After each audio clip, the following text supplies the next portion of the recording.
that's based off David, because he was not invited to the ceremony when Samuel was sent on assignment to find Israel's next king. He goes to Jesse's house, who the Lord had already picked a son, but Samuel did what a lot of people do. Samuel, when he went and he saw Jesse, David's father, saw his other sons, David's brothers, he saw the first son, Eliab. And Eliab was like, he's like, hey, Lord, surely the Lord's anointed has walked before him.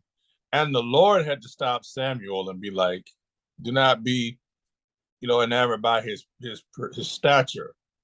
God doesn't see like man sees. Man sees the outside, but God looks at the heart.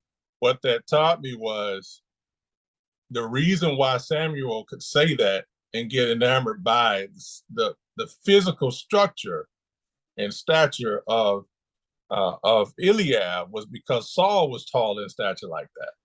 See, that's got to be the king. God's like, nope, that's not him. And then he has all his other brothers pass before, and Samuel is like, God hasn't chosen any of these. Do you have another son? Then that's when Jesse's like, yeah, I do have one more. He's out in the field. But he says, okay, well, we'll wait. We'll wait until he comes.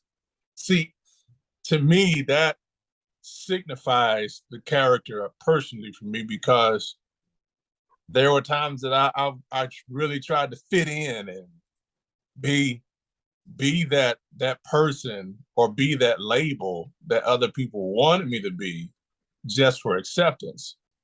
So David, just like David in that sense, I wasn't invited.